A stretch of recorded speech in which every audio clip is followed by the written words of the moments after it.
नमस्कार, अंतिमबाजी में आपका स्वागत है। दिल्ली स्टूडियो से मैं हूं मिहिर भट्ट और मैं हूं डिम्पी कालरा। तो आज मार्केट फिर से एक सीमित दायरे के अंदर ही ट्रेड कर रहा है। ये इजी बिजनेस की सुबह भी कैलकुलेशन थी कि बाजार सीमित दायरे में ही रहेगा। वैसा इसलिए भी क्योंकि मार्केट के पास अर्निंग्स और बजट दो ही ऐसी चीज़ें हैं जिसको लेकर प्ले मिल रहा है। और ये बात कह भी सकते हैं कि कहीं ना कहीं मेरे इंडेक्स मैनेज हो रहा है, पर्टिकुलर स्टॉक्स के अंदर मोमेंटम वो दिख रहा है। बिल्कुल, आज सुबह इनफैक्ट बाजार खुला तभी हमने यही बात की थी कि आप इंडेक्स को देखकर आप फ्रस्ट्रेट ही होंगे। बिल्कुल, बिकॉज ये दायरे में है और वो भी आप देखिए किस तरह से वॉलेटाइल। अब 8400 बैरली डिफेंड कर रहा है किसी तरह, लेकिन ये ज़रूर है कि एक्शन स्टॉक स्पेसिफिक है। इस बीच इस समय की बड़ी खबर जो है वो है आपकी स्क्रीन पर डीमोनेटाइजेशन पर जो स्टैंडिंग कमेटी की बैठक है उसमें आरबीआई गवर्नर उर्जित पटेल पहुंचे हैं इस समय।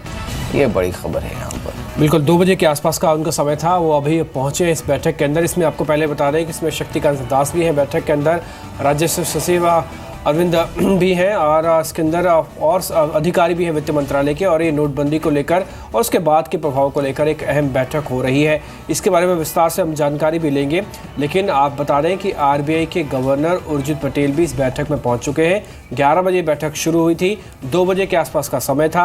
हालांकि अधिकारियों ने यह भी कहा कि वो तो बजट अभी की तैयारी चल रही है, हो सकता है इस बैठक को ना भी हो, लेकिन ये बैठक हुई और आरबीआई गवर्नर भी अब इस बैठक में पहुंचे। तो इस बैठक की सीरियसनेस तो पता लग रही है और इसके बारे में विस्तार से आपके सामने रखेंगे एक बात कि स्टैंडिंग कमेटी आखिर किन चीज़ों पर फैसला या किन चीज़ों के मंथन पे अभी बातचीत कर रही है।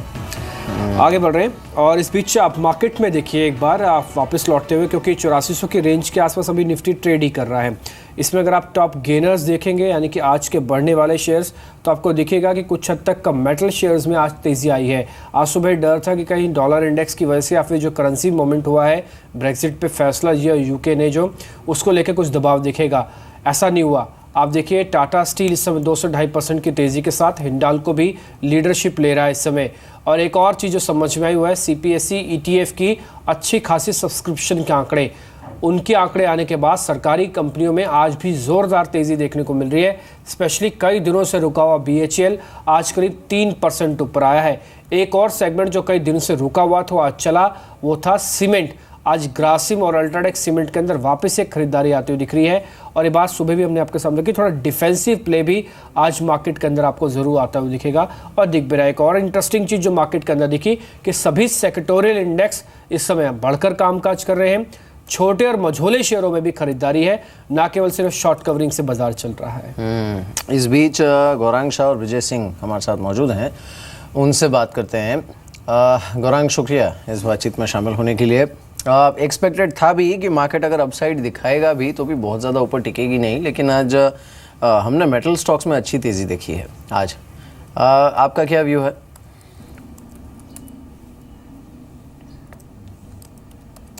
थोड़े सचेत रहने की सलाह दूंगा मैं मिहिर। पहले तो गुड आफ्टरनून टू यू। और जिस तरीके से हमने निचले स्तरों से ऊपर के तरफ के दायरे देखे हैं और जो प्राइस वैल्यूएशन के हिसाब से अगर आप देखने जाएं तो मात्र वेदांतों को छोड़ करके मैं थोड़ा कॉशियस रहूँगा।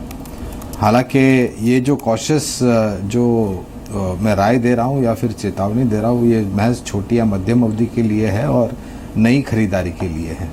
अगर आपकी पुरानी खरीद है और अगर आपका नज़रिया लंबी अवधि का है तो आपके जोखिम झेलने की क्षमता के हिसाब से आप थोड़े बहुत मुनाफे बांधे और थोड़े बहुत बने रहे। लेकिन अगर नया निवेश किसी को करना है तो वो वेदांता में करीबन 220 या 210 के आसपास गिरावट में जब बाजार आता है तब जा कर के करें। ठीक है, अब मेटल की बात चली तो आपको एक और खबर भी बता देते हैं जो कि पर्टिकुलर नॉन फेरस यानी कि एल्यूमिनियम से जुड़ी हुई है। सरकार ने इसकी एमआईपी की समीक्षा की है एल्यूमिनियम को लेकर। असल में ये इंडस्ट्री की काफ़ी समय से मांग रही कि आप स्टील कंपनीज को तो बेनिफिट्स दे रहे हैं इंसेंटिव्स के तौर पे, लेकिन जो नॉन लोहा यानी कि नॉन फेरस है उसमें जो एल्यूमिनियम आता है इसके भी एमआईपी की समीक्षा की जाए, क्योंकि यहाँ पर भी थोड़ा झटका लग रहा है, इनके प्राइसिंग को अच्छा कॉम्पिटिशन मिल रहा है। तो समीक्षा की गई है, हो सकता है कोई बड़ा फैसला भी आ जाए। इसकी वजह से आप देखें नाल्को करीब 4-4.5% की बढ़त के साथ इस समय ट्रेड कर रहा है। नाल्को और हिंडाल्को दोनों पे ही आपको थोड़ा सा ध्यान रखना होगा, ये दोनों ही एल्यूमिनियम से जुड़ी हुई कंपनीज हैं। तो यहाँ पे एक स्ट्रॉन्ग मोमेंटम इनके अंदर देखने को मिल रहा है। ये सडन स्पाइक जो आप देख पा रहे हैं ये इसी खबर का रिएक्शन है जो अभी हमको प्राइसिंग के तौर पर देखने को मिल रहा है। हिंडाल्को और नाल्को दोनों के एक बार चार्ट देखेंगे ब्रजेश, क्योंकि खबर आई है, खबर पॉजिटिव है, शेयर को चलना चाहिए था, चल भी रहे हैं। अब हम क्या करें? पोजीशन को बनाए रखें या फिर कोई सौदा ले लें अभी नहीं लिया तो? देखिए, नेल्को के बारे में मैं यही कहूँगा कि डेली चार्ट और वीकली चार्ट दोनों में ही ये अपवर्ड ट्रेंड में ट्रेड कर रहा है। It's been moving on higher tops and higher bottom formation, जो कि एक बुलिशनेस दर्शाता है। रैली का अगर हम देखें, जो पिछला जो हाई था वो समवेयर अराउंड 65 था, उसको ब्रेक करके वॉल्यूम के संग में ये ब्रेकआउट दिया है इसने। तो मोटा मोटा बताओ, अगर किसी का व्यू थोड़ा सा 2 से 3 महीने के लिहाज का है, तो मैं यही कहूँगा कि जब तक 65 ब्रेक नहीं करता ऑन क्लोजिंग बेसिस, तब तक ये ट्रेंड बरकरार रहेगा। ऊपर में रैली की अगर बात करता हूँ तो इमीडिएट बेसिस रेजिस्टेंस आपको 75-77 का मिलेगा, और अगर किसी का भी, जैसे मैंने कहा, 2 से 3 महीने का है, तो rally can be extended to the level of 87। रही बात हिंडाल्को की, चार्ट पे इस समय थोड़ा बेटर लग रहा है। अगर हम देखें, लगभग 50 से एक फिबोनाची रिट्रेसमेंट ड्रॉ करें टू द लेवल ऑफ जो प्रीवियस हाई था 185, उसका 27.2% retracement was coming somewhere on 150 odd level, और वो 150 ऑड लेवल से अच्छे वॉल्यूम के संग में उसने ब्रेकआउट दिया है। तो मेरा मानना ये है कि एक बार 184 के लेवल को ये एक बार दोबारा रीटेस्ट करेगा, और मुझे लगता है कि इसका जो पिछला स्विंग हाई था 198 के आसपास का, उसको रीटेस्ट करने की कोशिश करेगा। तो दोनों में ही बने रहिए। I think chart is looking very promising. चलिए एक बार बात करते हैं टाटा मोटर्स की। आज इन्होंने अपनी नई एमयूवी लॉन्च की है, टाटा हेक्सा। और देखने में तो अच्छी है गाड़ी, अगर आपने देखा हो। और कंपटीशन भी देगी, कंपटीशन टफ देगी, मतलब जो देख के वही लग रहा है कि जिस तरह का जो दावा कर रहे हैं लोग, अगर वाकई उस तरह का प्रोडक्ट है। अच्छा, प्राइसिंग भी बड़ी इंटरेस्टिंग है। प्राइसिंग भी इंटरेस्टिंग है, लेकिन मुझे थोड़ा इसमें बस एक खैर रिजर्वेशन तो नहीं, बट ये आपको याद होगा कुछ समय पहले इन्होंने और एक एमयूवी लॉन्च की थी जो कि सीधा इनोवा से कम्पीट करने वाली थी, आर्या, टाटा आर्या, पर वो इतनी बुरी तरह से पिट गई कि लोग भूल भी गए कि ऐसा कोई मॉडल था। The product was not bad, लेकिन उसकी प्राइसिंग थोड़ी हाई थी, एंड सेकंड उसकी मार्केटिंग उस समय, खैर उनका थोड़ा बुरा दौर चल ही रहा था, उनकी कोई गाड़ी उस समय नहीं चल रही थी। अगर ये जिंक्स ये ब्रेक कर देते हैं इस गाड़ी के जरिए, तो आई थिंक ये इनके लिए बहुत बड़ा ब्रेक थ्रू होगा, बिकॉज इस सेगमेंट में देखिए इनोवा का एक तरीके से ये कहा जा सकता है कि सिंगल हैंडेड मोनोपोली रही है।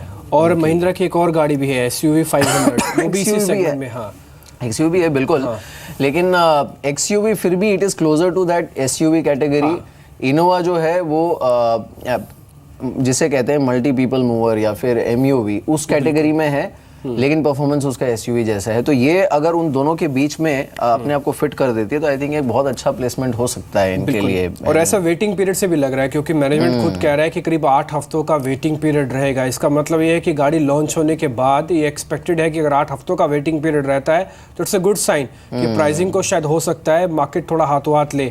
और जैसे यही एक प्रॉब्लम है। अब देखिए ना, टाटा मोटर्स के साथ इनकी अदर इनकम जो है, यानी कि मेजोरिटी इनकम, अदर इनकम भी नहीं बोलूंगा, मेजोरिटी इनकम जो है अब JLR से आने लग गई है। और अब भारत में अगर ये कुछ एक ऐसे प्रोडक्ट को लॉन्च कर दे और यहाँ पे सुधार आ जाए, तो शायद हो सकता है कि टाटा मोटर्स अपने आप पे री-रेट भी कर दे। तो ये खबर lately they have been lucky, जो 4-व्हीलर स्पेस में आप देखें, जो पैसेंजर व्हीकल्स आखिरी चरण में उन्होंने जो भी उतारे हैं ना, वो ठीक चले हैं। मतलब खैर देखना होगा इसको कैसा रिस्पॉन्स मिलता है। हमारे साथ आनंद टंडन भी जुड़े। आनंद, शुक्रिया इस बातचीत में शामिल होने के लिए। आपने रिव्यू किया क्या टाटा हेक्सा को, कैसा लग रहा है आपको? नहीं, अभी तक तो मौका नहीं मिला मुझे देखने का। स्टॉक कैसा लग रहा है फिर टाटा मोटर्स का? सस्ता है, लेकिन उसके साथ साथ ये कंपनी हमेशा एक कुछ ना कुछ कंट्रोवर्सी में रहती है। ये जैसे आप कभी कह रहे थे कि मेजर प्रोडक्ट जो है वो इंडिया में बिकता नहीं है, ज़्यादातर ग्रोथ फिलहाल इंडिया से नहीं आ रही है, तो इसलिए जब तक बाहर का इंटरनेशनल मार्केट ठीक रहेगा तब तक स्टॉक भी ठीक रहेगा। लेकिन इस बीच जब टाटा की बात हुई तो टाटा ग्रुप की भी बात कर लेते हैं, क्योंकि एन चंद्रशेखरन अब RBI बोर्ड से इस्तीफा दे सकते हैं, ऐसी सूत्रों के हवाले से खबर आ रही है। असल में कॉन्फ्लिक्ट ऑफ इंटरेस्ट हो सकता है, क्योंकि जैसे ही टाटा सन्स के चेयरमैन का पद उन्होंने संभाला है, उसके बाद कॉन्फ्लिक्ट ऑफ इंटरेस्ट ना हो, इसके लिए खबर ये है कि अब RBI के बोर्ड से वो इस्तीफा दे सकते हैं। बिल्कुल। खैर इट्स देखिए, एक तो कॉन्फ्लिक्ट ऑफ इंटरेस्ट वाला इशू तो है ही, दूसरा ये जो टाटा सन्स का चेयरमैन पद है वो संभालने में ये एक इशू बन सकता है, हर्डल हो सकता है, तो obviously it's a procedural issue. लेकिन हाँ, इनका जो टाटा डोकोमो वाला केस है, डोकोमो का केस, उसमें क्योंकि सीधा ताल्लुकात है इसका आरबीआई से, तो उस वजह से शायद ये मैंडेटरी भी हो उनके लिए। पर ये खबर है यहाँ पर। गौरांग, आप क्या ऐड करना चाहेंगे टाटा ग्रुप के स्टॉक्स पर और साथ ही टाटा मोटर्स पर? आपने हेक्सा की बातचीत भी सुनी होगी अभी। कंपनी खुद ये कह रही है कि 8 हफ्ते का वेटिंग है, which is not a bad start.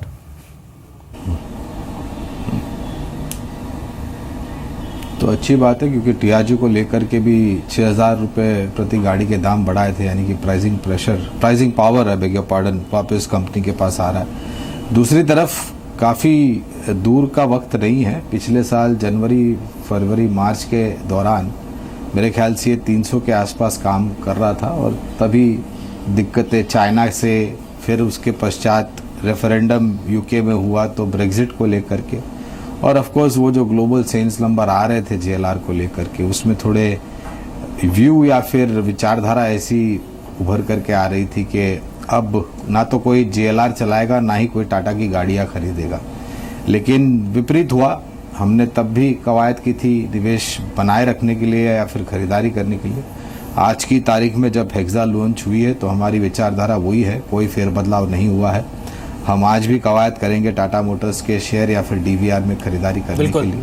और जहां तक रहा सवाल डिफेंस को कैबिनेट की ब्रीफिंग शुरू हुई है, पहले एक बार वो देख लेते हैं, उसके बाद आपका जवाब सुनते हैं पूरा। I'll just brief you on one or two important decisions, and then the Law and IT Minister, Mr. Ravi Shankar Prasad, has some information about two decisions which relate to those two departments. The cabinet met today, and it took a decision to approve the listing of shares of public sector GIC companies on the stock exchanges through either issue of fresh equity or offer of sale or a combination thereof. Now, since this is a major decision which covers these 5 public sector GIC companies, namely the New India Assurance Company, the United India Insurance Company, the Oriental Insurance Company, National Insurance Company, and General Insurance Corporation of India. These are the 5 companies which are covered. Now, under the listing requirements, one of the conditions is that the government holding has to then come down from 100% at present to 75%.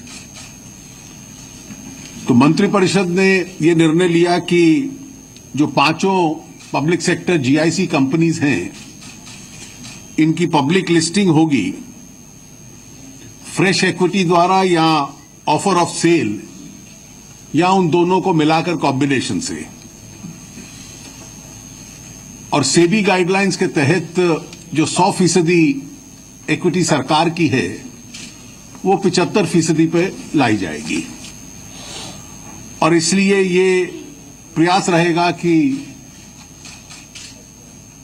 एक tranche में या एक से अधिक, और स्वाभाविक है इसमें एक से अधिक होगा ट्रांचेस में, under the SEBI and the IRDA regulations इस इक्विटी को 100 से 75 के ऊपर लाया जाएगा। ये वैसे अनाउंसमेंट पॉलिसी के तौर पर पिछले वर्ष बजट में हुई थी, और आज मंत्रिपरिषद ने after consultations of all ministries ये निर्णय लिया कि इसको इम्प्लीमेंट किया जाए और इसके ऊपर कंसर्न्ड कंपनीज और जो डिपार्टमेंट ऑफ फाइनेंशियल सर्विसेज है तुरंत कार्रवाई शुरू करेगा। एक दूसरा निर्णय था कि इसका संबंध एमएसएमई सेक्टर से है, इसकी घोषणा शायद इसका 31 दिसंबर के अपने भाषण में माननीय प्रधानमंत्री जी ने की थी कि जो क्रेडिट गारंटी ट्रस्ट है उसके जो साधन हैं 2,500 करोड़ के, उसमें सरकार 5,000 करोड़ और डालेगी और उसको 7,500 करोड़ पे लेकर जाएगी। इसके पीछे उद्देश्य ये है कि जो क्रेडिट गारंटी स्कीम है, प्रधानमंत्री जी की घोषणा के अनुसार उसको 1 करोड़ से बढ़ाकर 2 करोड़ तक किया जाएगा और ये माइक्रो और स्मॉल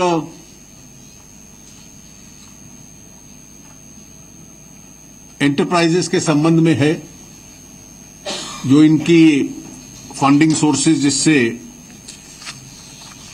इनको लाभ होगा। 2 और छोटे निर्णय हैं जिनका अपने क्षेत्रों में महत्व है। एक पुरानी बजट की घोषणा है, उसके अनुसार भी झारखंड में 200.78 करोड़ की लागत के साथ एक्सपेंडिचर इसका ₹200.78, जो कि 2016-17 मौजूदा वर्ष से लेकर 2019-20 तक खर्च होगा। इंडियन एग्रीकल्चरल रिसर्च इंस्टीट्यूट का एक ऑफ कैंपस झारखंड में सैंक्शन किया था। उसके लिए जो सारी फाइनेंशियल प्रावधान है उसको आज अप्रूव किया गया। इसके अतिरिक्त 2 और आपको बताने लायक निर्णय हैं जो श्री रविशंकर प्रसाद जी आपके समक्ष रखें। आदरणीय अरुण जी, मित्रों, एक मेरे कानून विभाग से संबंधित निर्णय। तो ये खैर जो जनरल इंश्योरेंस कंपनी सरकारी जो हैं जिनकी लिस्टिंग की बात है, अब आप देख भी सकते हैं कि एक rough back of the envelope calculation अगर हम करें, एक तो ये कंपनी का स्टैटिस्टिक्स हैं और उसके मुताबिक जो कंपनी का मुनाफा है वो और वैल्यूएशन, इसके आधार पर देखा जाए तो अट्रैक्टिव बेट बन सकती है। ये डिपेंड्स किस प्राइस पे है। क्योंकि आप देखिए ज़्यादातर यूजुअली सभी कंपनीज मुनाफे में भी है, भले वो सरकारी कंपनी है, इंश्योरेंस की कंपनी है, लेकिन वो मुनाफा बना रही है। ये चारों के चारों कंपनीज का आपको ग्राफिक्स देखेंगे, साल दर साल का कंपैरिजन है।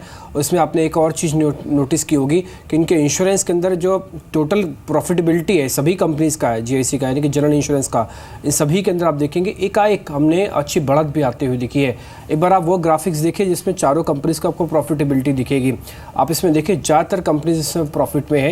यूजुअली ओरिएंटल इंश्योरेंस का प्रॉफिट अगर आप देखें सिर्फ उसी एक में एक नेगेटिविटी है, अदरवाइज ज़्यादातर कंपनीज प्रॉफिट में। तो एक्सपेक्टेड है 25% शायद एक बेहतर वैल्यूएशन के साथ ये लिस्टिंग हो आगे चल के, क्योंकि अच्छा बैलेंस शीट के साथ अगर आप लिस्ट होने के लिए आते हैं तो मार्केट आपको अच्छा रिस्पॉन्स भी देता है। और मेरी एक और चीज़ भी है, इस सेगमेंट में ना सिर्फ एक ही कंपनी है, वो है प्राइवेट कंपनी ICICI प्रूडेंशियल। तो कंपटीशन तो वैसे नहीं है, पूरा स्पेस है और हो सकता है अपने आप में इन चारों कंपनीज री-रेट भी कर दें इस पूरे सेक्टर को, क्योंकि अब तक लिस्टिंग को प्लेयर ही नहीं था। आप कंपैरिजन करेंगे किससे? बिल्कुल नहीं, और वो इनफैक्ट वो आई थिंक इंटरेस्टिंग होगा अगर इस स्पेस में ऐसा होता है। तो खैर आनंद, आपका व्यू क्या है इन कंपनीज की लिस्टिंग पे? इसमें अभी व्यू क्या बना सकते हैं, लिस्टिंग होगी तो अच्छा ही रहेगा, क्योंकि जितनी ज़्यादा कंपनियां लिस्ट होती हैं उतना ज़्यादा ट्रांसपेरेंसी बढ़ती है। और इंश्योरेंस में ऑलरेडी काफ़ी सारी और भी कंपनियां हैं, ICICI अकेली नहीं है, बाकी सारी ग्रुप्स के भी एक एक जनरल इंश्योरेंस कंपनीज है जो धीरे धीरे शायद लिस्ट होंगी और उसका वैल्यूएशन पता चलेगा। ऑब्वियसली क्योंकि ये पहली कंपनियां हैं, इससे ये उम्मीद बढ़ जाती है कि शायद किसी ज़माने में LIC भी लिस्ट हो जाए। खैर इसमें कोई दो राय नहीं है, क्योंकि अब देखें जो पहले हाउसिंग फाइनेंस कंपनी का सेगमेंट नहीं था, अब हाउसिंग फाइनेंस कंपनीज की अपनी वैल्यूएशन इतनी रिच हो गई है कि रियल एस्टेट से ज़्यादा बड़ा ग्रुप और ज़्यादा बड़ी चीज़ें बनकर अब आया है। तो ये बहुत इंपॉर्टेंट है कि बैंक से हाउसिंग फाइनेंस, रियल एस्टेट से हाउसिंग फाइनेंस एक अलग अट्रैक्टिव सेक्टर बन गया है। तो उम्मीद करते हैं कि सरकारी इंश्योरेंस सेक्टर भी अपने आप में इस तरह से लिस्टिंग करके कुछ बेहतर नंबर्स आगे भी पेश करे। सिद्धार्थ सिदानी इस बीच हमारे साथ जुड़ चुके हैं। सिद्धार्थ, ओवरऑल आपका व्यू क्या है मार्केट्स के अंदर? कैसे ट्रेड कर रहे हैं, क्लाइंट्स को रिकमेंडेशन का दे रहे हैं और कौन से सौदों को प्लस कर रहे हैं?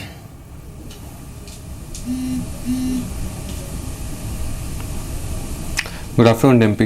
ओवरऑल पर्सपेक्टिव से हम लोग मार्केट को एक रेंज बाउंड तरीके से अभी देख रहे हैं, क्योंकि अभी कोई फ्रेश ट्रिगर्स नहीं है। जो फ्रेश ट्रिगर्स आने वाले हैं वो बजट है। हम मानते हैं कि जो पिछले साल हुआ था फरवरी महीने में कि एक बार के लिए फिस्कल प्रूडेंस जो गवर्नमेंट द्वारा दिखाया गया था, उस कारण से एक स्ट्रॉन्ग बाइंग दिखी थी। तो हम मानते हैं कि यही टाइम पे ये भी हो सकता है कि एक बार fiscal prudence FII foreign investors जो कई दिनों से सेलिंग साइड पे है, हम मानते हैं कि खाली कल का ही एक नंबर था जो पॉजिटिव दिशा पे दिखा रहा था। तो बजट हो गया, इलेक्शन हो गया, ये सारे ही फैक्टर्स काम कर रहे हैं। जिस हिसाब से डीमोनेटाइजेशन जो हमने रोड शोज़ किए हैं और जिस हिसाब से हमने ग्राउंड लेवल के चेक किए हैं, ये सब देखते हुए हमें लग रहा है कि जो रिवाइवल प्रोसेस है वो उम्मीद से जल्दी हो सकती है। तो यही सारी प्रक्रिया में हम मानते हैं कि ऑटो सेक्टर पे ध्यान देना बहुत ज़रूरी है। हम अपना फोकस ऑटो सेक्टर की तरफ ले जा रहे हैं, क्योंकि यही एक पहला सेक्टर है जो ग्रोथ दिखाता है अगर रिवाइवल दिखता है तो। इस बीच कुछ एक काउंटर्स जिस पर बहुत अच्छा मूव है, इसमें देखिए पेनेशिया बायोटेक, ये यूएस एफडीए से मंजूरी का ट्रिगर इतनी अच्छी तरह से प्ले हुआ है इस काउंटर पे। काउंटर 17% ऊपर इस समय ट्रेड कर रहा है। पेनेशिया बायोटेक को ब्रिजेश क्या व्यू है आपका?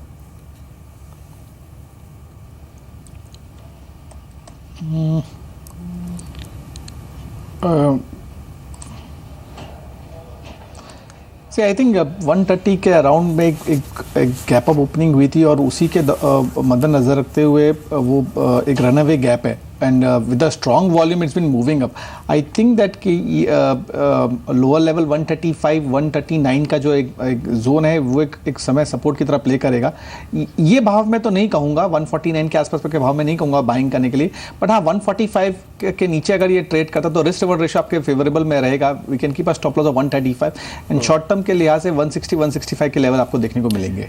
ठीक है आनंद जी, लिकर कंपनीज में क्या करना चाहिए?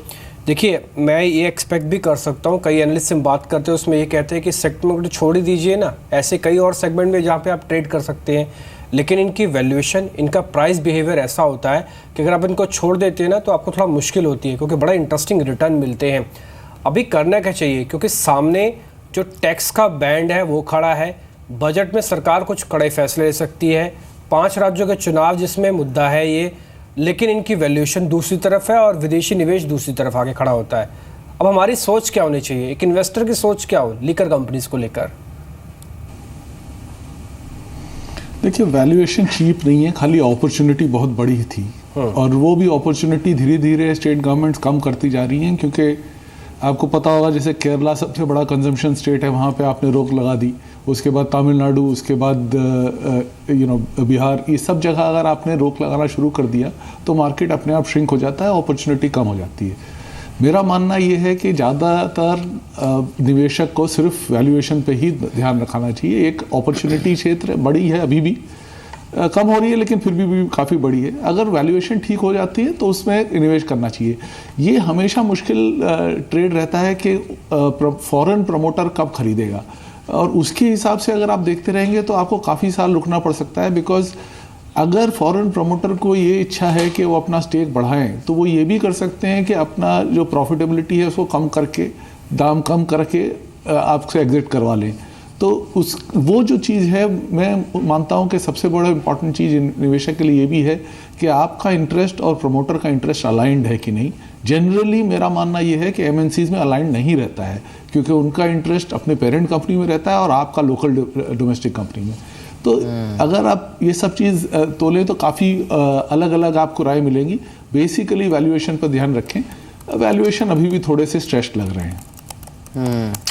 इस बीच टाटा एलेक्साई को एक बार देखते हैं, इस पर भी सुबह से काफ़ी अच्छी स्ट्रेंथ बनी हुई है, करीब 6% ऊपर ये काउंटर अब भी होल्ड कर रहा है। गौरांग, ये आईटी स्पेस में थोड़ा अलग ऑब्वियसली ट्रीट किया जाता है, बिकॉज उनका कारोबार प्योर आईटी प्ले इन्फोसिस या टीसीएस से कंपेरेबल नहीं है।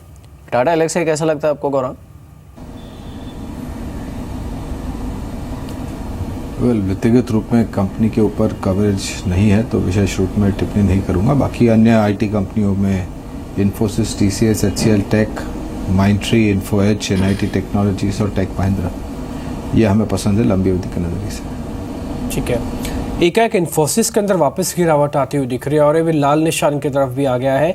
आईटीआर सपोर्ट कर रहा था फर्स्ट हाफ में, लेकिन सेकंड हाफ में कुछ एक प्लेयर्स अब तेजी से नीचे की तरफ आ रहे हैं, इनकी प्रॉफिट बुक हो रहा है।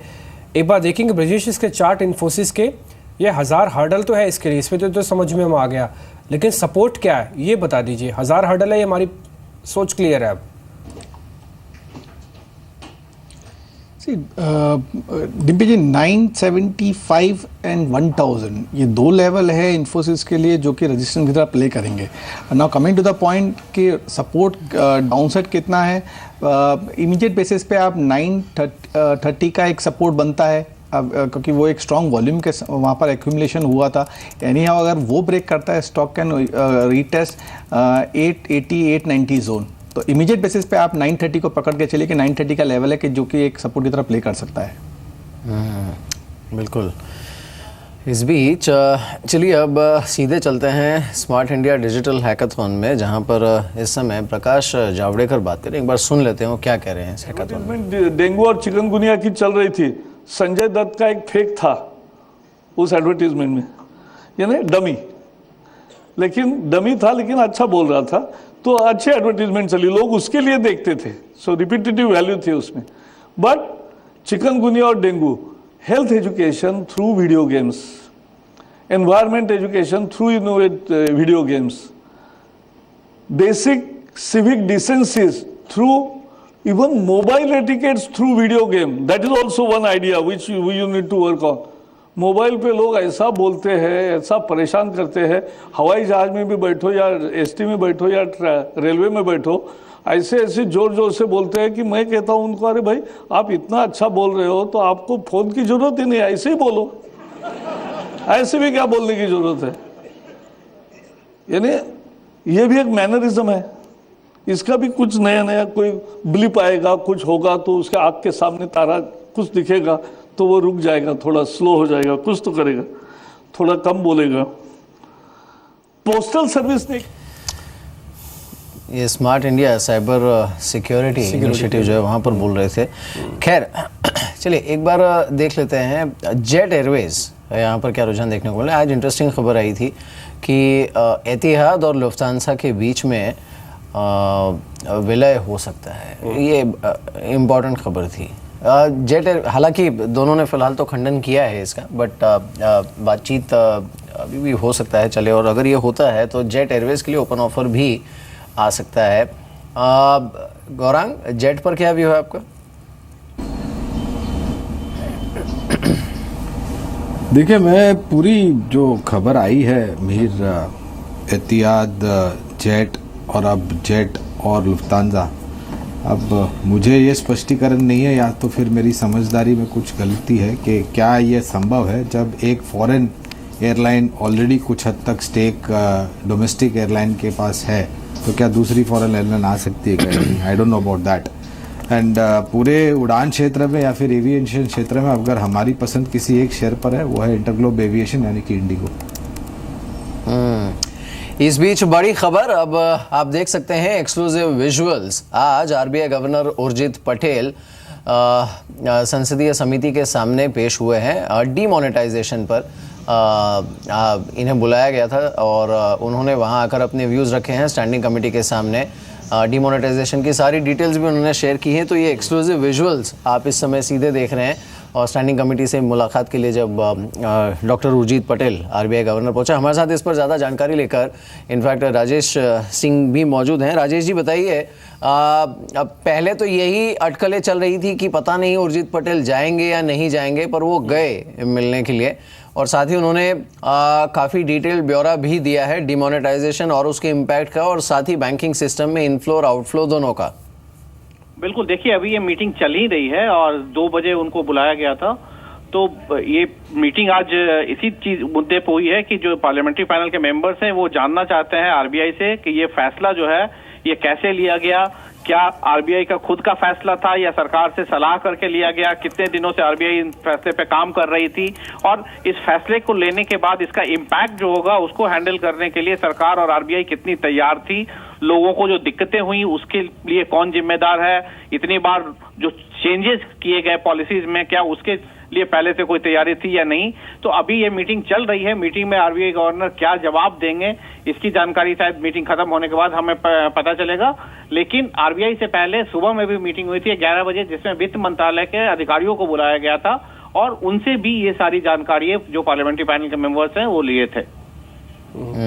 बिल्कुल, तो ये इंटरेस्टिंग होगा। लेकिन और एक चीज इसमें राजेश, क्या अभी फिलहाल कोई डिटेल्स इसमें आ जाना संभव है? क्योंकि इससे पहले खुद आरबीआई ने ही इस तरह से संकेत दिए थे कि फिजिकली इंस्पेक्शन किया जाएगा जितनी भी पैसे आए हैं उसका, ताकि डबल काउंटिंग की कोई एरर हो तो उसे हटाया जा सके। बिकॉज जो सबसे बड़ा डर था एक समय आरबीआई में वो ये था कि डिमोनेटाइजेशन के बाद जितना पैसा एक्चुअली सिस्टम से बाहर हुआ था उससे ज़्यादा कहीं वापस ना आ जाए सिस्टम में।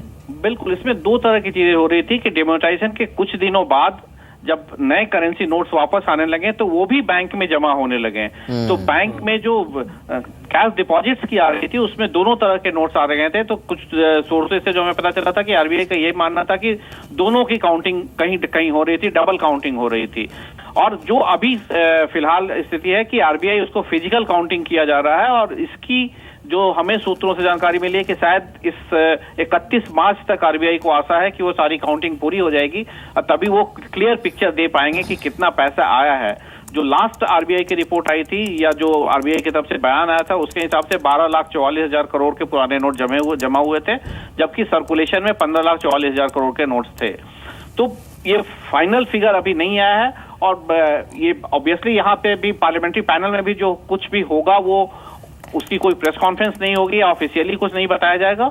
जो भी हमें सूत्रों से जानकारी मिलेगी वो शायद शाम तक कुछ पता चले तो वो हम फिर बता सकते हैं। ठीक है राजेश, एक सवाल और भी है वो ये कि अगर उर्जित पटेल आज मिले हैं तो क्या ये डिटेल देने की भी संभावना है कि आगे चल के आरबीआई पूरी तरह से तैयार है अगर कोई सरकार फैसला लेना चाहती है नोटबंदी के बाद? क्योंकि रिलैक्सेशन को लेकर अभी भी आरबीआई और बैंकों में बहुत कुछ ड्यू है जो सरकार को करना है। धीरे धीरे करके जैसे एटीएम की लिमिट बढ़ाई, अभी हो सकता है कुछ और फैसले भी ले। ये भी आरबीआई गवर्नर से पूछा होगा कि बैंक कितने तैयार है, ये पूछा जा सकता है? बिल्कुल, पार्लियामेंट्री पैनल जो है वो कुछ भी पूछ सकता है और उनको पूरा अधिकार है कि आरबीआई से और सरकार से सब चीज पूछ सके, और बिल्कुल ये पूछा जाएगा। लेकिन इसमें जो कॉमन प्रैक्टिस यही होता है कि सरकार की राय से आरबीआई काम करता है, लेकिन मॉनेटरी जितने डिसीजंस होते हैं वो आरबीआई खुद लेता है। तो लेकिन जो सरकार के सूत्रों से या सरकार के मंत्रियों से हमारी बात हुई थी उसके हिसाब से सरकार ने एक क्लियर इंडिकेशन दिया है कि 24,000 रुपया जो वीकली लिमिट है निकालने की उसको बढ़ाया नहीं जाएगा, क्योंकि आम आदमी जो है महीने में लगभग 1 लाख से ज्यादा कैश की उसे जरूरत नहीं पड़ती है, तो वहां ज्यादा चेंजेस की गुंजाइश कम है।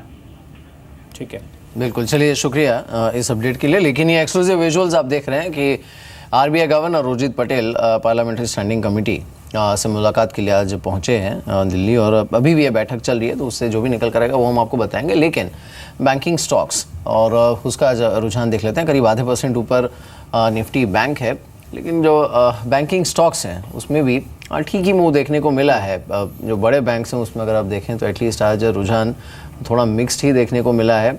बैंकिंग स्टॉक्स में और आनंद, ये आपका व्यू पहले से रहा है कि थोड़ी विजिबिलिटी की कंसर्न्स हैं इनके एसेट क्वालिटी को लेकर, परफॉर्मेंस को लेकर।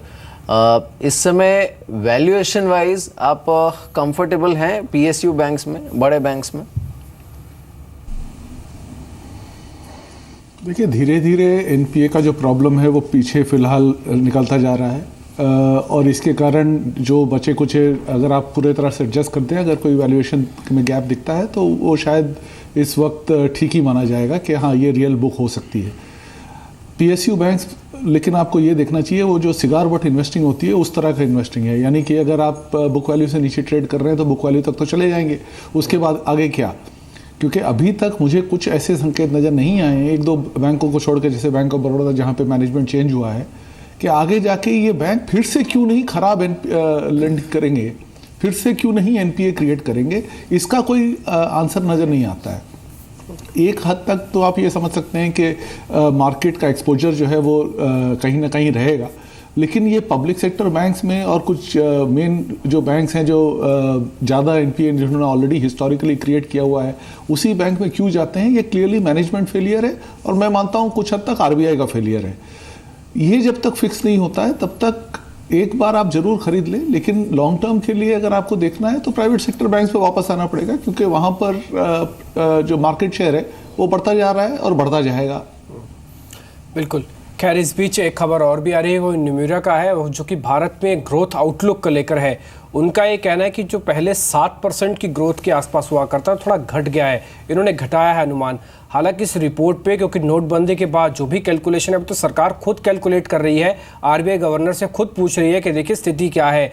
तो इन नमूरा की जो रिपोर्ट आई है इसमें दो चीज़ें आप देख सकते हैं। पहली चीज़ तो ये है कि अभी भी हम 7% के आसपास है, और दूसरी चीज़ ये समझ में आ रही है कि नोटबंदी का थोड़ा जीडीपी पे इम्पैक्ट तो आया ही था, ग्रोथ को लेकर थोड़ा सा इम्पैक्ट है, लेकिन ये ज़्यादा नहीं है, ये एक अच्छी बात। और जैसे ही साथ जब ये रिपोर्ट पहले आ रही थी मीर, तब भी हम यही नोटिस कर रहे थे कि 1-2 क्वार्टर आपको नंबर सेल्स के भी देखने होंगे, ऑटो के, एफएमसीजी के।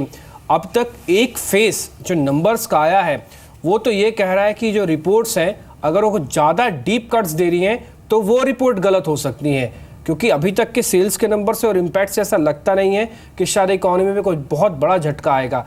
हालांकि इस रिपोर्ट के हिसाब से भी आप देखें 1% के आसपास की कटौती ग्रोथ अनुमान में की है निम्यूरा की तरफ से, जो कि नोटबंदी के बाद इन्होंने भी घटाया है। बिल्कुल। खैर अब ये अभी अलग अलग एस्टिमेट इस पर आते रहे हैं। इस बीच पीवीआर पर और एक खबर आई है। वॉकबॉक पिंकस ने करीब 820 करोड़ का इन्वेस्टमेंट पीवीआर में किया है। आज सुबह जो ब्लॉक डील हुई थी उसके बाद से काउंटर कांस्टेंट अप में, और इस समय 4.5% ऊपर 1300 के लेवल पर पीवीआर। इस पर क्या व्यू है आपका ब्रिजेश? जैसे आप कह रहे थे, मैं वही चार्ट को देख रहा था, पीवीआर को। डेली चार्ट पे एक फ्लैग पैटर्न फॉर्मेशन बना हुआ है जो कि बुलिश ने दर्शाता है। इमीडिएट बेसिस पे आप मान सकते हैं 1375 और 1400 के भाव आपको देखने को मिल जाएंगे। अगर व्यू 2 से 3 महीने के लिहाज का है तो target can be extended to the level of 1500। तो आप शॉर्ट टर्म के लिहाज से आप मान के चलिए कि 1375 से 1400 का भाव आपको देखने को मिल जाएगा एक हफ्ते के अंदर ही अंदर। ठीक है, 1400 का भाव मिल सकता है हफ्ते के अंदर। थोड़ा नजर रखिए, खबर और इसका इम्पैक्ट हाथों हाथ आपको मिल रहा है, और वे 5% की बढ़त के साथ ट्रेड कर रहा है। चलिए आगे बढ़ते हैं, आप फाइनल बेट देखते हैं। रजत हमारे साथ जुड़े हैं न्यूज़ रूम से फाइनल बेट बताने के लिए।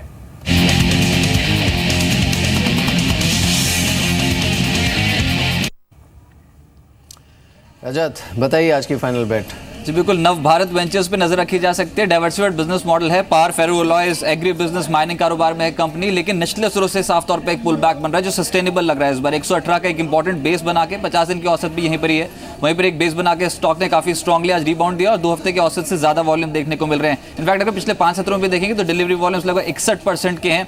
नतीजे हालांकि इस बार थोड़े सुधार की उम्मीद है, लेकिन टेक्निकल टर्म्स में 122.5 ये इंपॉर्टेंट लेवल इसलिए है क्योंकि यही हाई क्रिएट किया था जनवरी महीने में। इसको क्रॉस करता है तो फिर दिसंबर हाईस्ट टेस्ट होने की फुल प्रोबेबिलिटी बन जाएगी जो 126-127 की रेंज पे है। यहां से तेजी बनेगी।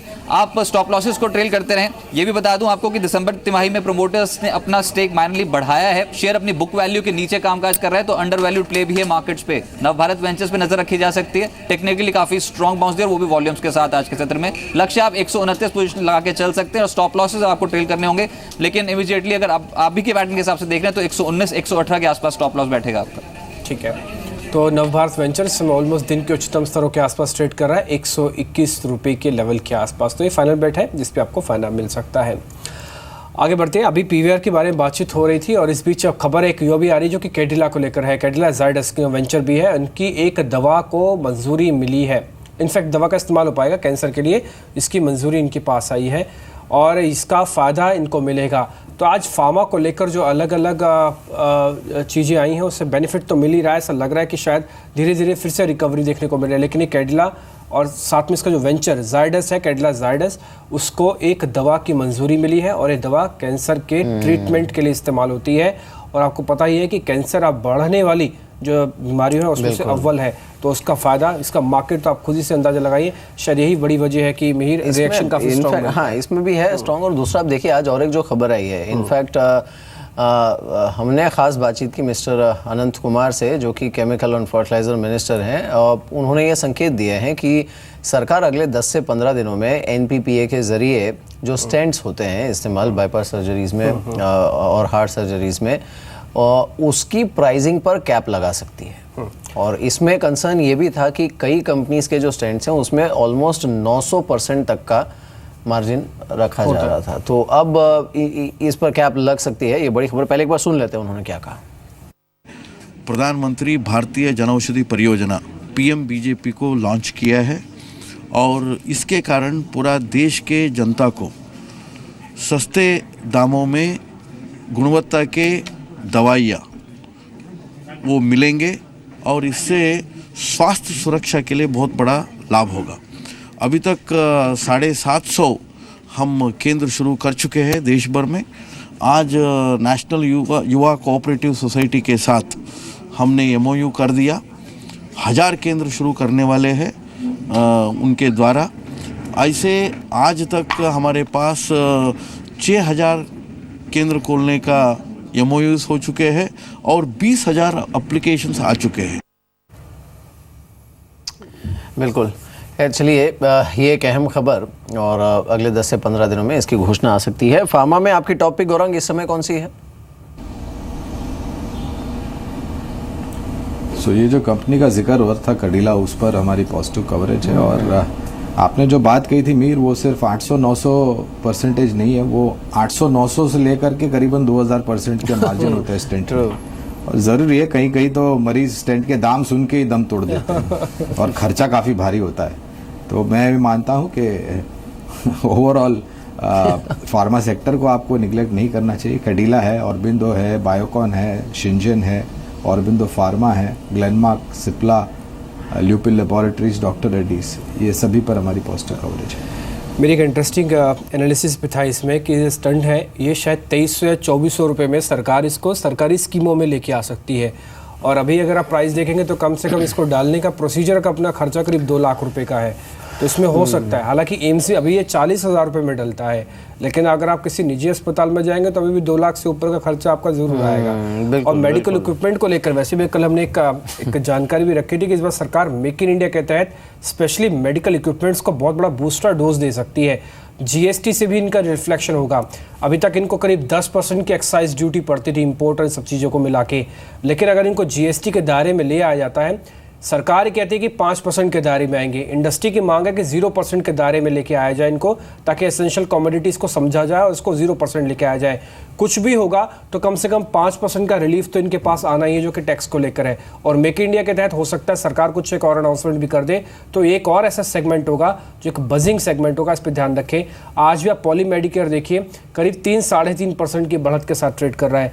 ये जो पर्टिकुलर कुछ थीम्स हैं आप देख रहे होंगे इसमें गौरांग, इसमें काफ़ी स्ट्रॉन्ग मोमेंटम है। ये मेडिकल इक्विपमेंट से जुड़ी हुई कंपनीज में आपको कोई पसंदीदा शेयर है क्या? वैसे ज़्यादा वॉल्यूम तो ऑप्टो में मिलता है सिर्फ।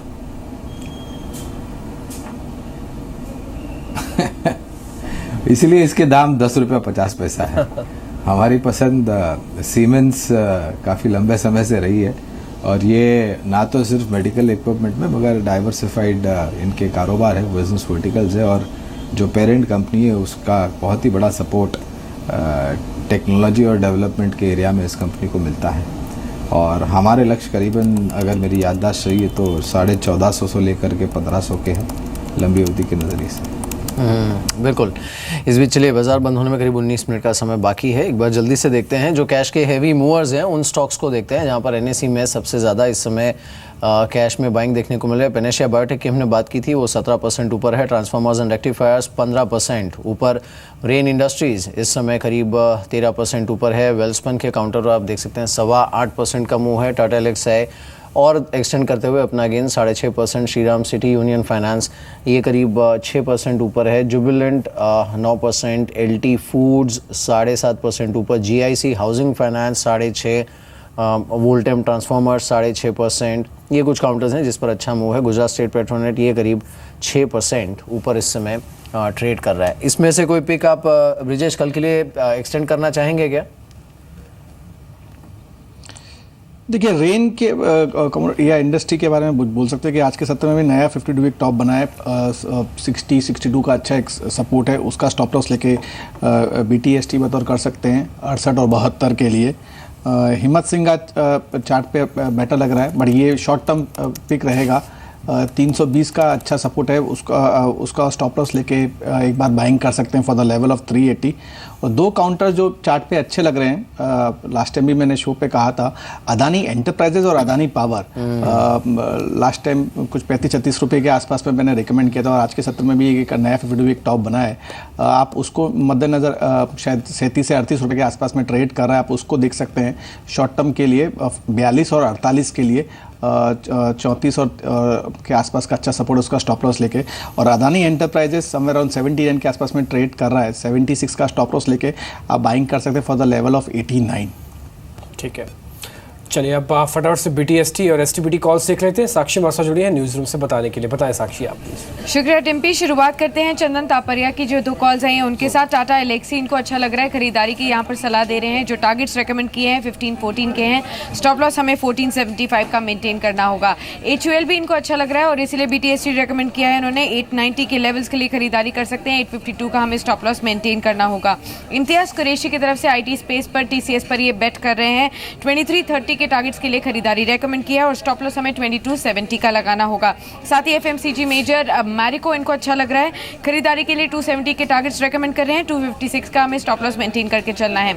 आखिरी की जो 2 कॉल्स हैं उनमें एक BTST कॉल है जो कि IGL पर है। पुष्कराज कनितकर ने यहाँ पर बेट लगाई है, 950 के टारगेट्स के लिए खरीदारी की सलाह दे रहे हैं और 924 का हमें स्टॉप लॉस लगाकर चलना है। आखिरी कॉल इनकी PFC यानी कि पावर फाइनेंस कॉर्पोरेशन पर है, यहाँ पर बिकवाली की राय दे रहे हैं। जो टारगेट्स रेकमेंड किए हैं 127 के ऊपर में हमें स्टॉप लॉस लगाना है 136 का। बिल्कुल, इसमें खैर जो टाटा एलेक्साई की कॉल थी वो तो टारगेट हिट ही हो गया। उन्होंने जब बनाई होगी कॉल उससे उसके बाद ही अच्छा मुंह देखने को मिला वहाँ पर। काउंटर 1512 पर आज पूरे दिन इसने स्ट्रेंथ और वॉल्यूम्स के साथ काफ़ी अच्छा होल्ड किया है। ड्राइवरलेस गाड़ी का इन्होंने, ड्राइवरलेस कार बने नहीं बने, स्टॉक अच्छा ड्राइव हो गया है। अच्छा ड्राइव हो गया। कुछ एक जो नंबर्स है ना उसकी बात कर लेते हैं। एक तो देखते हैं यस बैंक, इसके रिजल्ट से क्या एक्सपेक्टेशन है, और साथ ही एक्सिस, फेडरल बैंक, इन तीनों के जो नंबर्स आने वाले हैं तो उस लिहाज से देखते हैं कि एक्सपेक्टेशन क्या है यहाँ पर। आज काउंटर हालांकि ठीक है, लेकिन सबसे पहले चलिए देख लेते हैं एक्सिस बैंक। इसका मुनाफा 64% गिरने का अनुमान है, YOY 783 करोड़ के आसपास ये रह सकता है।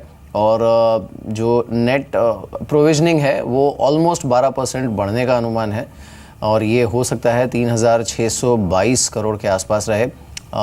साथ ही अब जो नेट GNPA है, ग्रॉस NPA, इसमें भी Q-on-Q बढ़ोतरी 80 बेसिस पॉइंट्स की देखने को मिल सकती है, यानी करीब 5% के आसपास रह सकता है। एंड जो नेट इंटरेस्ट इनकम है वो हो सकता है करीब 9% के आसपास बढ़े, 4557 करोड़ के आसपास ये रह सकती है। बिल्कुल। एक्सिस बैंक पे आपका व्यू क्या है आदित्य? आप इस आनंद माफ कीजिए, आपका व्यू क्या है इस पे, एक्सिस बैंक पे? रिजल्ट जब आएगा तो देखेंगे। क्या रिजल्ट आएगा तो सभी लोग देख लेंगे, आपके रिकमेंडेशन के तौर पर जाना है। लेकिन कोई बात नहीं, टेक्निकल एक व्यू लेते हैं। सिद्धार्थ, आपका इस पे व्यू क्या है एक्सिस बैंक? क्योंकि नंबर्स में जो प्रॉफिटेबिलिटी डिप दिख रहा है वो तो 64% का है, लेकिन प्रोविजनिंग भी 11% घट रही है। तो एक तरफ प्रॉफिट तो घट रहा है, लेकिन चिंताएं जो प्रोविजनिंग के साथ जुड़ जाती है ना, वो भी थोड़ी कम होने वाली हैं।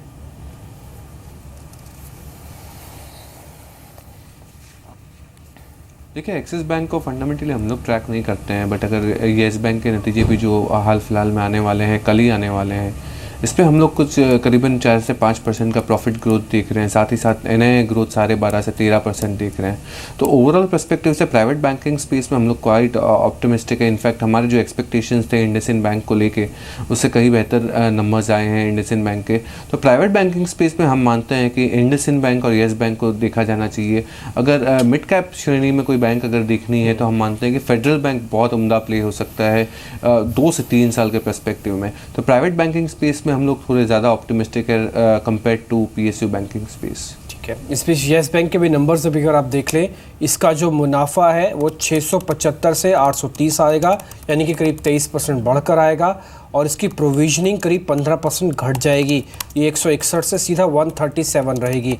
रही बात इनके ग्रॉस NPAs, वो ऑलमोस्ट फ्लैट ही रहने वाले, कुछ ज़्यादा बड़ा बदलाव नहीं होगा। रही बात नेट इंटरेस्ट इनकम, जो कि कुल कमाई होती है बैंकों की, वहाँ पे 26% का इजाफा आपको दिखेगा। तो NPAs 1% के नीचे, प्रॉफिटेबिलिटी 23% बढ़ना, इंटरेस्ट से इनकम करीब 26% बढ़ना, सारे साइन तो अच्छे दिख रहे हैं। एक बार टेक्निकली इसको देखेंगे ब्रजेश, क्या येस बैंक के अंदर जिनकी पोजीशन है एक बार रिजल्ट तक होल्ड करें क्या? देखिए इस समय तो जो टेक्निकल से अगर चार्ट्स में अगर हम देखते हैं तो आवली चार्ट्स तो यही इंडिकेट करता है कि मोमेंटम बरकरार रहना चाहिए, क्योंकि since is been moving on higher tops and higher bottom formation. 1300 के आसपास में एक अच्छा एक बेस फॉर्मेशन हुआ है, उसके ऊपर अगर हम देखें तो 1315 1320 पे अच्छा एक फॉर्मेशन हुआ है। तो ये दो लेवल हैं जो मुझे नहीं लगता कि टूटना चाहिए।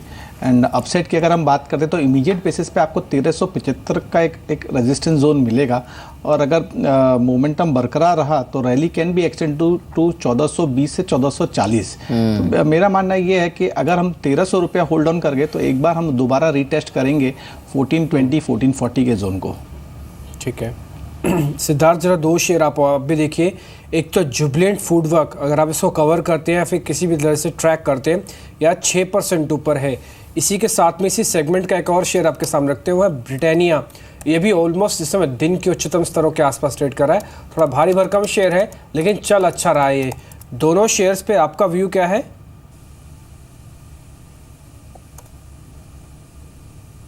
देखिए इन पे जुबिलेंट फूड वर्क्स को तो हम लोग कवर नहीं करते हैं, पर पिछले कई क्वार्टर्स का अगर हिस्टोरिकल परफॉर्मेंस खोल के निकाला जाए तो परफॉर्मेंस काफ़ी एक्साइटिंग नहीं है।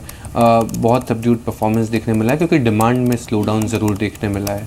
साथ ही साथ आप जो ब्रिटानिया की बात कर रहे हैं ये हमारे कवरेज में है और हमारे बाई रिकमेंडेशन में है। हम मानते हैं कि जिस हिसाब से ब्रिटानिया ने फिर से लीडरशिप पोजीशन हासिल कर दी है in terms of compare to Parle, 150 basis point से उनके मार्केट शेयर बढ़े हैं। तो ये पूरे पर्सपेक्टिव को देख के साथ ही साथ ब्रिटानिया दूसरे सब सेगमेंट में, डेयरी सेगमेंट में, इत्यादि सेगमेंट में जा रही है जहाँ पे वॉल्यूम ग्रोथ बहुत अच्छा देखने मिल रहा है। तो ओवरऑल पर्सपेक्टिव से हम मान रहे हैं कि 18 से 20% कैगर ग्रोथ हो सकता है आने वाले 2 साल में ब्रिटानिया के लिए, और बहुत उम्दा प्ले हो सकता है FMCG में ब्रिटानिया के द्वारा। एक बार पूरा लिकर स्पेस आप दिखाइए, सारे स्टॉक्स इंट्राडे लो पर हैं और इसकी एक वजह है, अभी सोर्सेज के हवाले से खबर आई है कि बिहार के मुख्यमंत्री नीतीश कुमार ने ये कहा है कि 1 अप्रैल से राज्य में कोई भी नए लिकर मैन्युफैक्चरिंग यूनिट को लाइसेंस नहीं दिया जाएगा। पहले बिक्री पर लोग थे लेकिन अब मैन्युफैक्चरिंग यूनिट को भी लाइसेंस नहीं दिया जाएगा, जो कि अब तक अलाउड था। तो इसका सीधा इम्पैक्ट देखने को मिलेगा लिकर स्टॉक्स पर। इनफैक्ट कुछ एक स्टॉक्स इस समय देखिए तेजी से फिसलते हुए, रैडिको खेतान, यूनाइटेड ब्रूरीज, इन सब पर सेलिंग प्रेशर देखने को मिल रहा है। उस तरफ यूएसएल ने भी बयान दिया है कि डियाजो की तरफ से स्टेक हाइक की उनके पास कोई खबर नहीं है। उसके बाद देखिए यूनाइटेड स्पिरिट्स भी अच्छे ओपनिंग के बाद एकदम से नीचे आया है और इंट्राडे लो के आसपास ट्रेड करा। हालांकि डिस्पाइट दैट करीब 1.25% का मूव यहाँ पर बना हुआ है, लेकिन लिकर स्टॉक्स पर किसी भी कंपनी का इनफैक्ट लाइसेंस रिन्यू नहीं होगा। यानी ये वाइड रेंजिंग इम्पैक्ट हो जाएगा गौरांग, क्योंकि एक होता है नए लाइसेंस इश्यू नहीं करना, लेकिन जो खबर है वो ये है कि रिन्यू भी नहीं होगा। यानी जिनके मैन्युफैक्चरिंग यूनिट्स ऑलरेडी ऑपरेट कर रहे हैं वहाँ पे, they will have to move from there. Gaurang?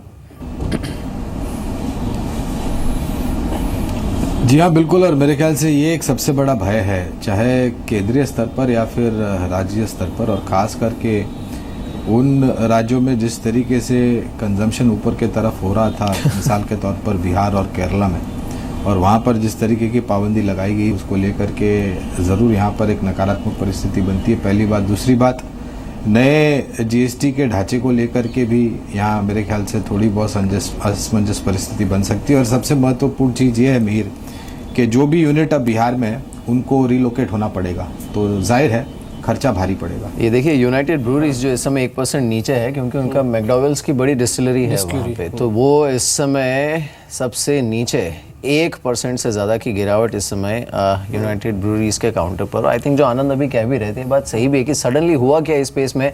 देखिए कुछ समय पहले बात होती थी demographic dividend, young country, consumption बढ़ेगा। अब सडनली वो जो विजिबिलिटी है इस पूरे स्पेस को लेकर वो ख़राब हो गई है और उसका इम्पैक्ट यहाँ पर देखने को मिल रहा है। इसमें मेरी एक प्रॉब्लम ये भी है कि ये कहीं ना कहीं रोल मॉडल ना बन जाए और स्टेट्स के लिए भी, क्योंकि अगर ऐसा होगा तो शायद ये फिर बड़ी मुश्किल हो सकती है लिकर कंपनीज के लिए, क्योंकि खैर ये रेवेन्यू का बहुत बड़ा सोर्स भी है, तो ज़रूरी नहीं है सारे स्टेट्स इसे फॉलो करें।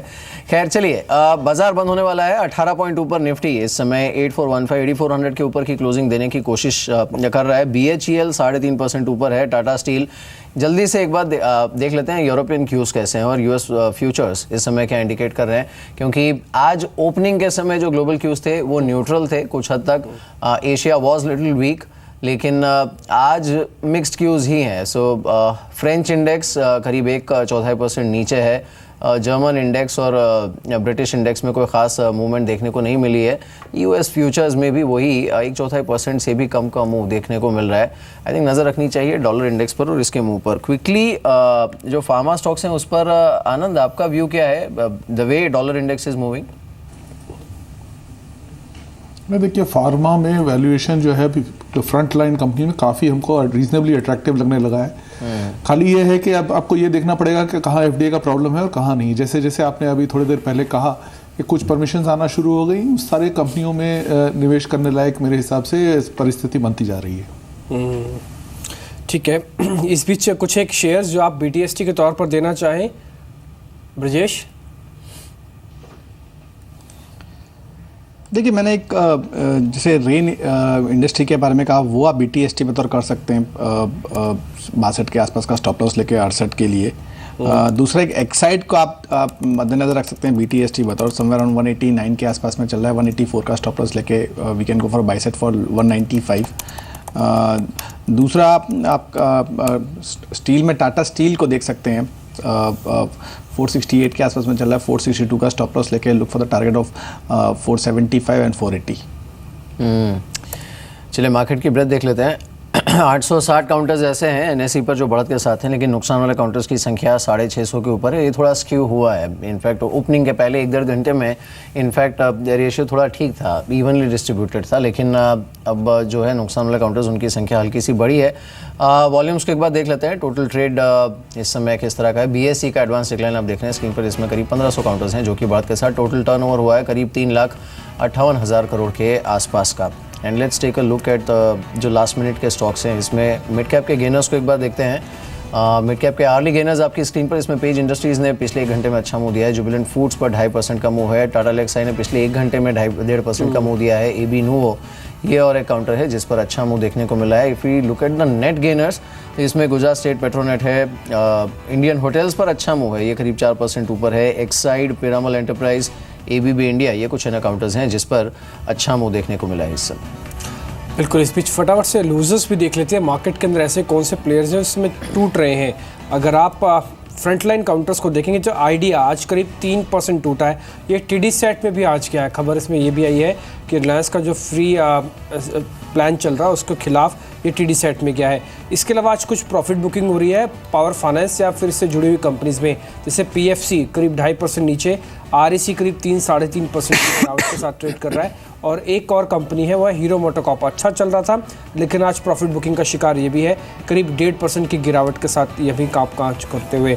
ये जो पावर फाइनेंस या फिर बिजली सेक्टर से जुड़ी हुई जितनी भी कंपनीज हैं, आनंद इस पर आपका व्यू क्या है? ये जो गिरावट आ रही है एक बार इस पर बाय कर सकते हैं, क्योंकि जो भी बदलाव हो रहे हैं वो हो सकता है आपको 1 क्वार्टर या 2 क्वार्टर में कैलकुलेट ना हो, इसके लिए सालों वेट करना पड़ सकता है और अच्छे भी रिटर्न भी मिले, क्योंकि जो हो रहा है वो ऐतिहासिक हो रहा है इस सेक्टर में।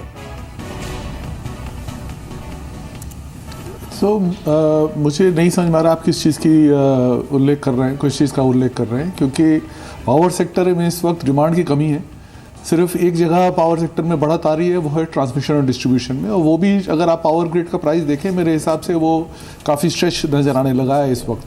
तो हालांकि वहाँ पे अर्निंग्स ग्रोथ आती रहेगी, लेकिन वो फाइनली यूटिलिटी है, और अगर आप उसका यूटिलिटी वैल्यूएशन करेंगे तो मेरे हिसाब से यहाँ से ऊपर जाना थोड़ा सा मुश्किल है। सप्लायर्स के लिए अभी भी शायद कुछ गुंजाइश और बन जाती है, क्योंकि पावर ग्रिड के ऑर्डर अभी भी आ रहे हैं। उसके अलावा अगर आप डायरेक्ट यूटिलिटीज़ पे देखें तो कई यूटिलिटी अभी भी स्ट्रगल कर रही हैं ऑर्डर्स के लिए। पीपीए बहुत कम लोगों के पास है, नई कैपेसिटी अभी भी यूटिलाइज नहीं हो रही है, और जिस तरह से सोलर का रेट गिर रहा है मुझे लगता है कि अब शायद 10 साल तक कोल प्लांट आने की कोई संभावना नहीं होती है। तो इस वक्त सिचुएशन काफ़ी मर्की लग रही है मुझे। यूटिलिटीज़ में डेफिनेट फ़ायदा होता है जब इंटरेस्ट रेट कम होते हैं, और शायद इसके कारण यूटिलिटीज़ में इस वक्त निवेश किया जा सकता है, लेकिन आपको ध्यान रखना चाहिए यूटिलिटी रिटर्न ही मिलेंगे आपको। बिल्कुल। चलिए आनंद, शुक्रिया हमारे साथ इस बातचीत में शामिल होने के लिए। Thanks for joining us. बाजार बंद होने की तैयारी में 3 मिनट से कम का समय बाकी है, जल्दी से एक बार देख लेते हैं। निफ्टी को ये है 18.8417 के आसपास, BHEL टॉप गेनर करीब 4.25% ऊपर है। टाटा स्टील, हिंडाल्को, हिंदुस्तान यूनिलीवर, ग्रासिम और अल्ट्राटेक ये काउंटर्स हैं जिस पर अच्छा मूव देखने को मिला है। स्टेट बैंक करीब 1% ऊपर क्लोजिंग देने की तैयारी में। नुकसान वाले काउंटर्स को एक बार देख लेते हैं जहां पर गिरावट निफ्टी में रही है या फिर जिन्होंने कुछ हद तक ड्रैग रखा है। इसमें आइडिया डिम्पी ने भी कहा था ये करीब 3% नीचे है। इसके अलावा हीरो मोटोकॉर्प, सिप्ला, भारतीय एयरटेल ये कुछ काउंटर्स हैं जिस पर नुकसान देखने को मिला है। सेक्टोरली भी आज अगर हम देखें तो कुछ हद तक इवन डिस्ट्रीब्यूशन देखने को मिला है। आज देखिए जो मूव अच्छा है वो ट्रांसफार्मर्स जिसका जिक्र कर भी रहे थे उसमें इनफैक्ट ट्रांसफार्मर रेक्टिफायर्स ने काफ़ी अच्छे वॉल्यूम्स के साथ आज मूव दिया है। Apart from that Indotech, एमको, Voltamp, Bharat बिजली ये कुछ काउंटर्स हैं जिस पर अच्छा मूव देखने को मिला है।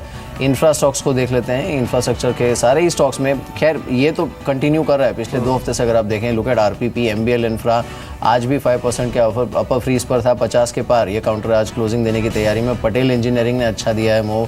कैपिटल गुड्स यहाँ पर BHEL, ABB, वोल्टैम्प, वी-गार्ड, वेल्सपन इन काउंटर्स पर अच्छा मूव देखने को मिला है।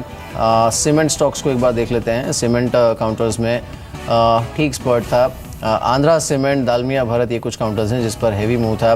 लार्ज कैप्स में इंडिया सीमेंट्स करीब 3% ऊपर। मेटल स्टॉक्स में आज इनफैक्ट जो आखिरी 1 घंटा था उससे पहले जो अच्छा मूव देखने को मिल रहा था वो था मेटल स्टॉक्स में ही। वेदांता, टाटा स्टील, हिंडाल्को, नाल्को इन सारे काउंटर्स पर। हिंदुस्तान जिंक भी ओपनिंग से ही अच्छे कॉन्स्टेंट अप में था। बिल्कुल। तो इसके अलावा केमिकल शेयर्स जो लगातार फ्लेवर रहा है, 2016 में भी अच्छी बढ़त दिखाई दी सेगमेंट ने, वो आज 2017 में भी चल रहा है।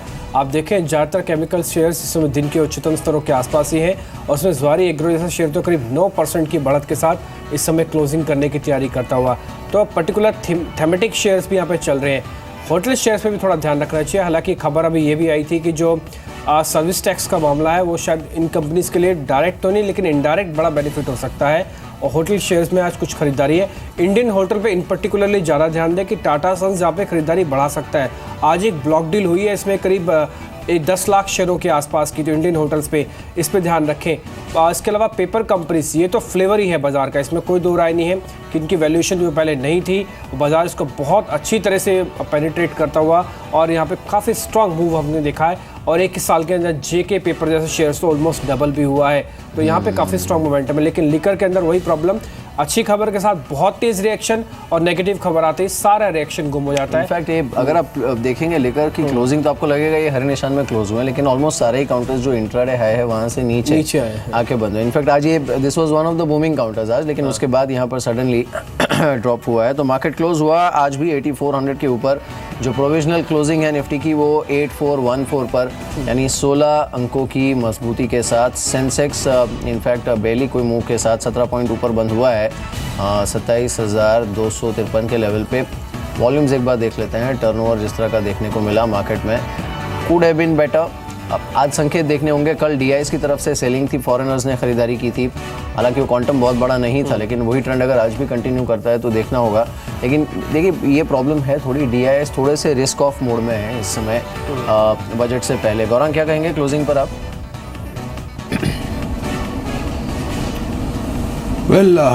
पिछले 2-3 दिन से हमारी ये राय रही है मिहिर के 8,450 के करीब या उसके इर्द गिर्द छोटी मध्यम अवधि का नजरिया तो मुनाफा बांधना चाहिए।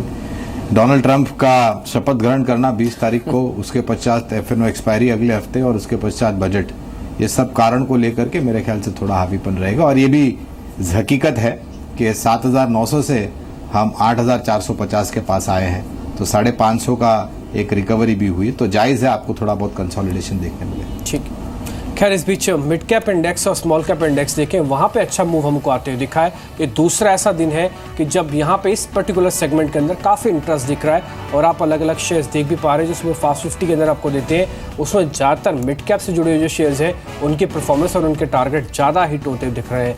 गौरांग शुक्रिया आपका कार्यक्रम में जुड़ने के लिए, साथ ही सिद्धार्थ आपका भी शुक्रिया, ब्रजेश आपका शुक्रिया कार्यक्रम में जुड़ने के लिए, बताने के लिए कि अलग अलग स्टॉक्स में क्या किया जाए।